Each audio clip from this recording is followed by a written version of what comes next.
Good morning, everybody, and welcome to Coffee with Craig. This is the place where we talk about the Second Amendment, firearms policy, politics, culture, media, you name it. We're talking all things Second Amendment. So please take a moment to like and share this video feed so that those who follow you can follow the conversation.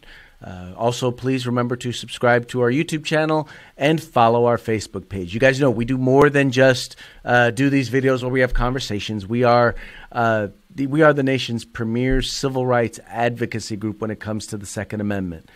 So if there's something going on and you want to know what's going on, obviously following us on Facebook is the way to go, because you're going to get all the information you need.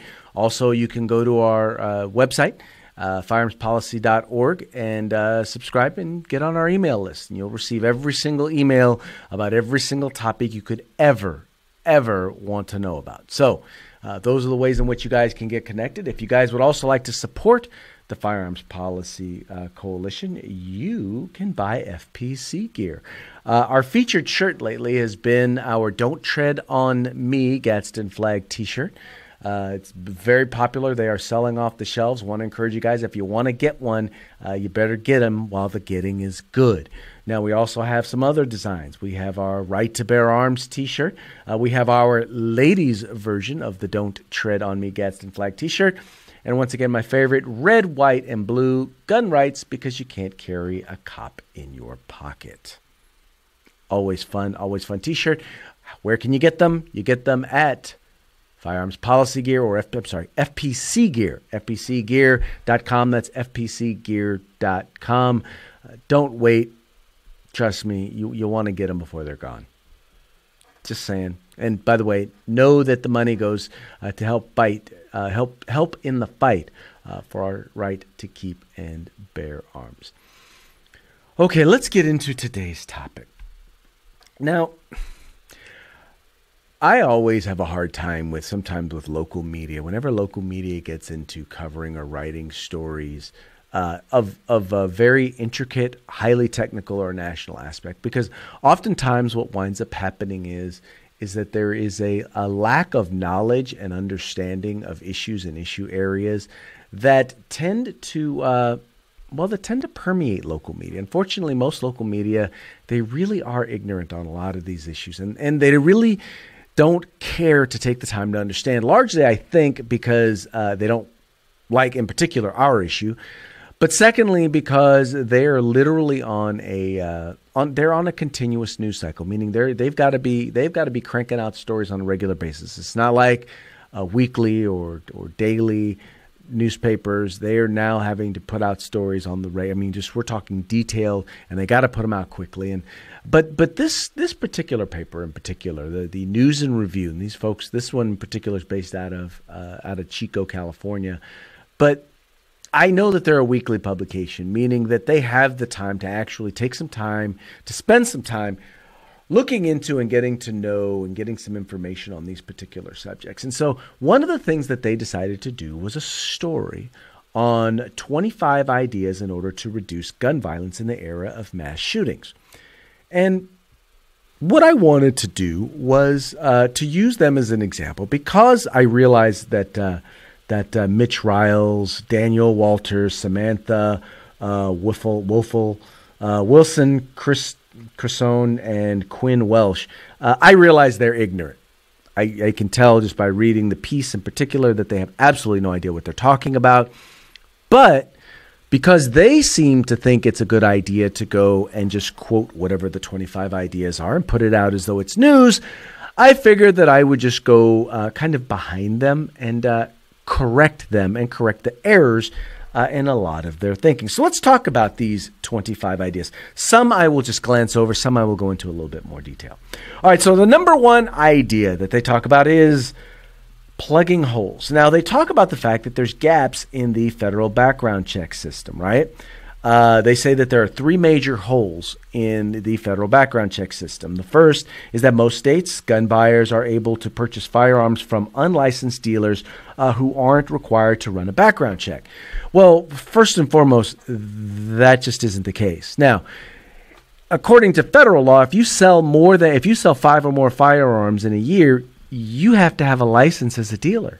Period. So you're not an unlicensed, you are not a dealer if you do not sell more than 5 firearms. So no one is buying firearms from unlicensed dealers. They're things called private party transfers. Right? Now, you can purchase a firearm from a private individual. It's a private party transfer. You're only allowed to do it, by the way, just in case you're wondering, you're not allowed to do it out of state. But in this particular case, what I'm trying to point out here is that they're trying to say there are such things as unlicensed dealers. That's already against the law. So there is no hole to be plugged there. The second thing they note is that if the FBI doesn't complete the background check within 3 days, licensed dealers are free to sell the gun anyway. This means this. What that means is, first of all, understand that most NICS background checks are instantaneous. There's absolutely we're talking easily 70 to 80, up to 90% of all of the background checks that are done within 5 minutes. So we're not talking about a huge number of transactions, number one. Number two, when it comes to the NICS background checks, very, very few, we're talking an infinitesimal amount, take more than 3 days for the NICS background check. So once again, Chico News and Review, number one party school in the nation. I know this because that's where I went to school. But that shows, once again, a demonstration that you, once again, do not know what you're talking about. So, no, that's not a hole. And number three, federal definition of domestic abuser does not include unmarried, childless couples. While that may be the case at the federal level, several states, once again, if you are convicted of domestic violence, that does in many states prohibit you from being able to own or possess a firearm. So once again, plug the holes. Clearly, the only holes that you chose to plug were the ones right here because you didn't want to hear the truth. But anyway, let's go on to number two. Number two is let people sue gun makers again. Now, here's the fallacy. There is absolutely nothing that prevents someone from being able to sue a gun maker if that gun maker sells an item that is defective, that is in any way something that is faulty or defective, or if they break the law. What they want to be able to do is, if someone takes their product and uses it in a way to harm people, they then want to be able to sue the manufacturer. And you can't do that, by the way, in any other area. Think about it. If someone were to take their car and they were to mow people down, imagine then being able to go and to sue Chevrolet or to sue Ford or Mercedes-Benz. Right? Imagine being able to then go and do that. Imagine if, someone were to use a baseball bat and hit someone over the head with it. Imagine then being able to sue Louisville Slugger. That's what we're talking about here. Right? That's because what was happening was people were actually going out and trying to sue the makers of firearms when everything they did was completely legal and above boards. They didn't, they everything was done. Background checks were done. All of things were done. The firearms complied with the law. They want to be able to sue firearm manufacturers simply for complying with the law. That is a dumbass idea. Just a flat-out dumbass idea, because that, once again, it opens up the door to all different types of lawsuits when someone takes your product and misuses it. Oh, here's a great example. Imagine suing Tide because your generation, Mr. whatever your names are here from Chico Enterprise Record, because your generation chose to eat Tide Pods. Imagine someone being able to go out and sue Tide. Yeah, once again, dumb idea. Moving on to number three, lift the research ban. I am so sick and tired. Once again, another ignorant statement. So, you guys who watch this, you guys already know this. There's this thing called the Dickey Amendment. The Dickey Amendment was put in place because they did not want the CDC to advocate for gun control, because that's what they're doing. That's what they were doing. They were doing research, and then they were turning around and they were advocating for gun control. All they said was, and all the Dickey Amendment says, is that none of the funds that are used for intervention and prevention can be used for advocating gun control. That's all it said. It said absolutely nothing about research. There is no ban on research. President Obama, when our last president, he actually wrote an executive order telling the CDC to study it, and they still wouldn't. There was language in the spending bill that once again reiterated that there is no prohibition on research for the CDC, and they're still not doing the research because they cannot advocate. And that's it. If they can't advocate for gun control, then they don't want to do the research. Once again, you folks are now 0 for 3. How stupid are you? Copy the Aussies. Now, this is a great one. So they want to copy the Aussies in terms of, once again, doing a national gun buyback, not even just doing a gun buyback. They just want to confiscate all the firearms, right? They want to do like Australia did. There's only one problem. When Australia did it, they saw a significant rise in violent crime. Home invasion robberies. They saw an increase in rape. They saw an increase in battery and assault, right? And it didn't, by the way, it didn't result in an increase in suicide, because they right now are dealing with a massive increase in suicides there in Australia. They've also seen a dramatic increase as of late in home invasion robberies. So yeah, you didn't get rid of violent crime. All you did was you made more people victims. Once again, the Australia model is not working. Number 5, track them. What they want to do is they want a gun registry. Now, here's the problem with a gun registry, folks. The fact is, and we've already seen it with the SKS here in the state of California. Once you start registering firearms, then it makes it real easy for them to confiscate them. And ultimately, registration will lead to confiscation. Confiscation will then lead to subjugation. That's every place that's ever confiscated firearms, that's the direction that it eventually goes. So no, registry, bad idea. Background checks and tracking ammo. I'll just say one thing. Straw purchases. Straw purchasers. That's right. All that you'll have is you'll have people who will basically go and they'll send someone else to go buy the ammunition if they are prohibited from being able to purchase ammunition. Once again, dumb idea. I see what you're trying to do there, but it's a dumb idea. Ban high-capacity magazines. Okay, let's take a step back. 2/3 of all deaths are suicides. I don't know why someone would need or use a high-capacity magazine in order to commit suicide. So I don't know where that has to do with anything. The other thing that is easily noted is that, standard capacity magazines, and this is the thing I want to make sure real clear, standard capacity magazines is in fact what you wind up banning, not high-capacity magazines. You don't just wind up banning the 30 rounders. You wind up banning, for example, the 11 rounders or the 10 rounds. Why do we have, like in California, it's 10 rounds. Why does that make sense? What is it about 10 rounds? I mean, where did that number come from? It's completely and wholly and utterly arbitrary. But I digress.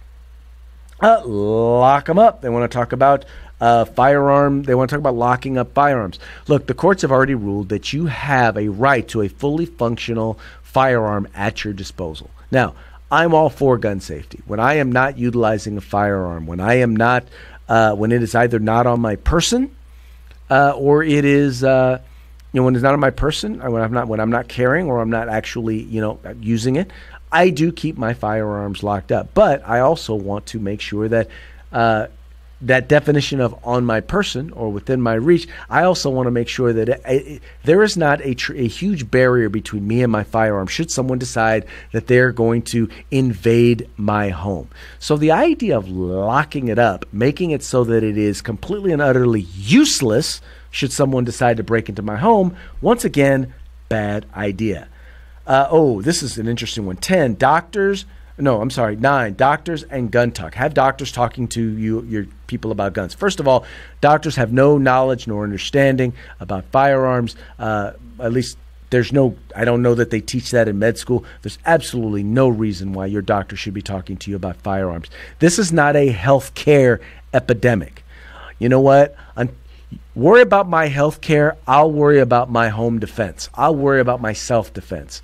And doctors should not be talking to, I'll put it this way. If my doctor decides that they want to talk to me about whether or not I own a firearm, they're going to get a talking to that they are not going to welcome any more than I'm going to welcome them talking to me about my firearm.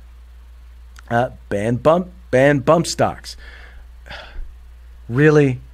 Do you have any idea how rare bump stocks are, number one? Most people aren't even interested in bump stocks. And one bump stock has been used in the entire history of mass shootings. Just one. And now you want to ban it. I think that the idea of banning firearms parts, period, is a bad idea, because we don't want to talk about how we address the individuals. We want to let criminals out, but we want to ban the parts. We want to arrest people for having gun parts. That is idiotic.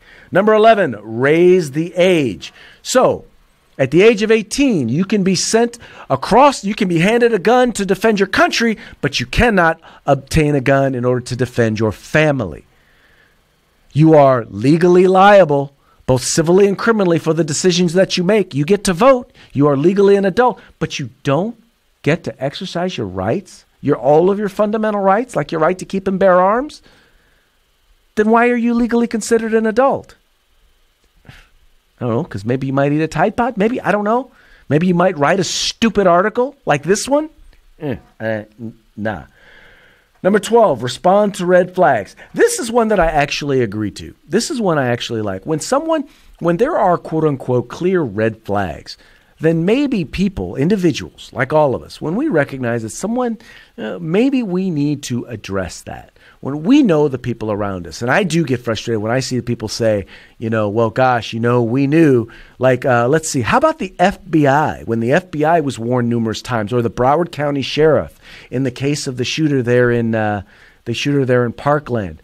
There was the individual who in Orlando, the Orlando nightclub shooter, who quite frankly, should have been red flagged, or the 2 San Bernardino shooters. The biggest issue here is the two groups of people who need to be kind of thinking a little bit more about responding is, number one, the people close to people. We should be thinking about it and looking after the people closest to us. But also, we need to recognize the failure of government, because we've put a lot of these things in a lot of places where these shootings have taken place, and it hasn't done any good. But these nimrods in Chico, they don't really think about the fact that, maybe we need to look at the failure of government, because you just want to give government more power so that they can turn around and do nothing. Empower family members. Once again, empowering someone to take away someone's fundamental rights. I think that as long as there is due process, and the biggest challenge with the law as it is written here in the state of California, and the law as it has been proposed, we're talking about gun violence restraining orders or extreme risk protection orders. The law as it has been prescribed in most states has no due process. Let me be clear. Due process after your rights and property have been taken away is not due process. Due means it needs to come at an appropriate time. And process ought to happen before you lose your rights, not after.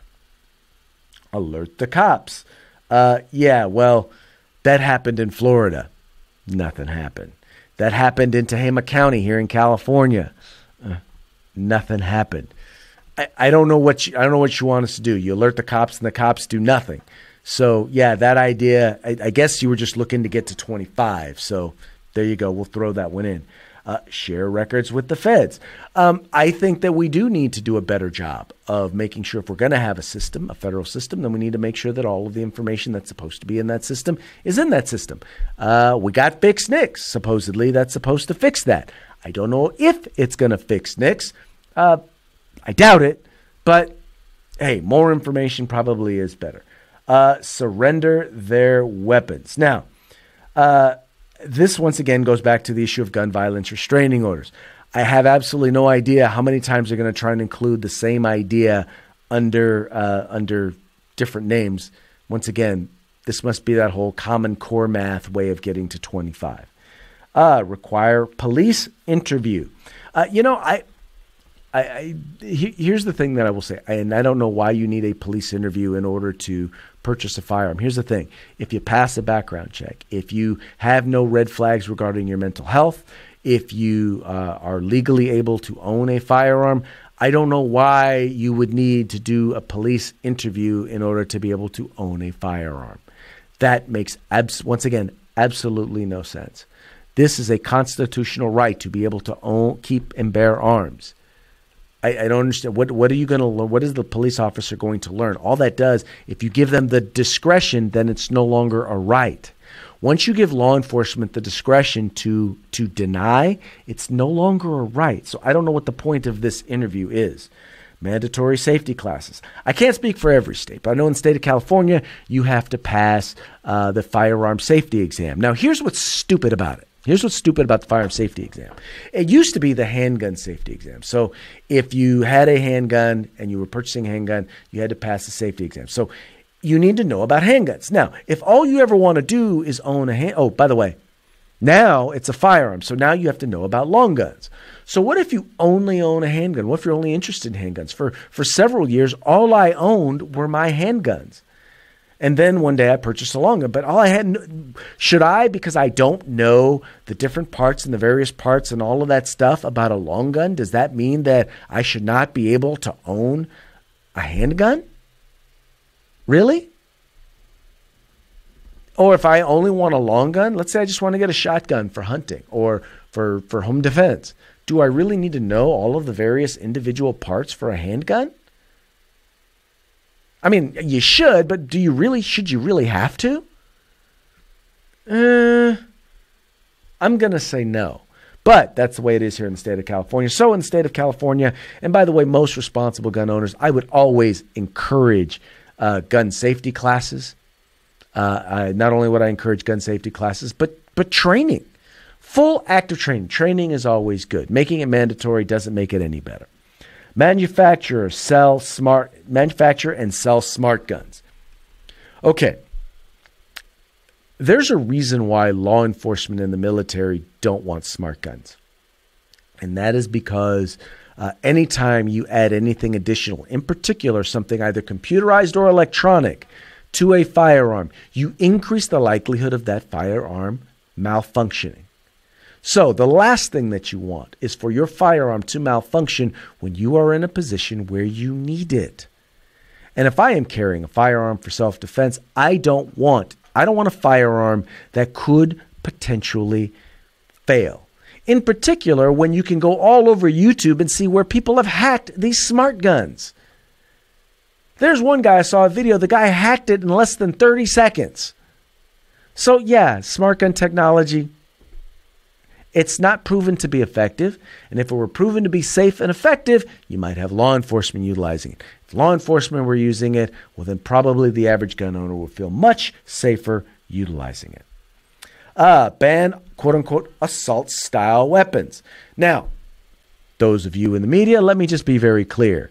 Just because you made up a name for something does not mean that it exists.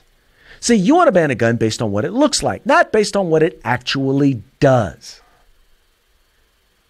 Just the other day, I did a show. I had the folks from Arms Room Radio come on, and one of the things that they noted was the difference between the AR-15, the M16, and the M4 is that, first of all, one is specifically made for the military, and then the M4 and the M16, specifically made and designed for the military, and the AR-15 specifically designed and made for civilian use.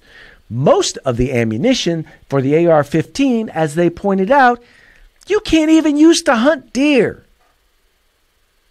So, yeah, no, they're two different firearms. So to call it, quote unquote, assault style is like calling your newspaper a fake news style publication. I think I made my point. Repeal right to carry laws. So in other words, you want to repeal the Second Amendment. Oh, well, good luck with that. Good luck with that. Go ahead and get 2/3 of Congress and 3/4 of the states to agree to that. Dumbasses. Okay, moving right along. Make buyers wait. A waiting period. So here's my question. Here's the thing I'll ask. So one of the things that they have found is that, first of all, buying periods or waiting periods. First of all, you don't need to wait for a background check because we already know that an overwhelming majority of all background checks happen instantaneously. I mean, when I say instantaneous, I'm talking about 5-10 minutes, but they happen right then and there. So we already know that you're a legal, law-abiding citizen. If you are considering purchasing the firearm for suicide, do you really believe it's going to delay someone from committing suicide? I don't know that I don't know that that is the case.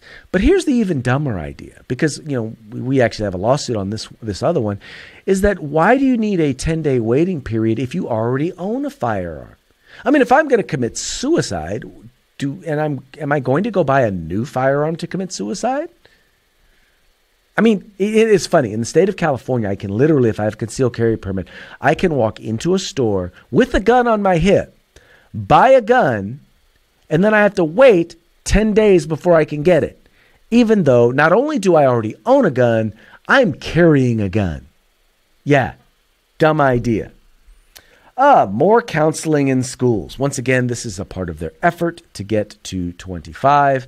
You know what? I will not disagree that obviously we do need to deal with issues.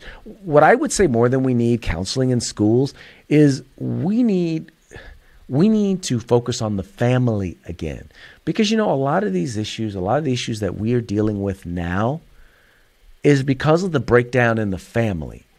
Not that we need more counselors at school. What we need is stronger families. But you at the News and Review don't believe in families. You believe in the new family. Yeah, you believe in all sorts of stuff, but you don't believe in family. You've done everything to try and undermine the family at the News and Review. So, yeah, we know you don't really believe in family. And number 25, name the shooters less. That's not us, ladies and gentlemen. That's you, the media, right there at the News and Review. That's y'all. You need to talk to your people about naming them. And, oh, by the way, how about not naming the firearms, too? You know the reason why the AR-15 is the most commonly used firearm when it comes to mass shootings? It's because you guys keep naming them. Anyway, folks, these are some really dumb ideas. I knew that you folks would enjoy going through the list with me. In any case, that's going to be it for today's Coffee with Craig. We thank you so much for tuning in and for being a part of the fight for our civil rights. Remember, you got to use them or you're going to lose them. You guys take care. If you like our videos, follow, subscribe, like, and share.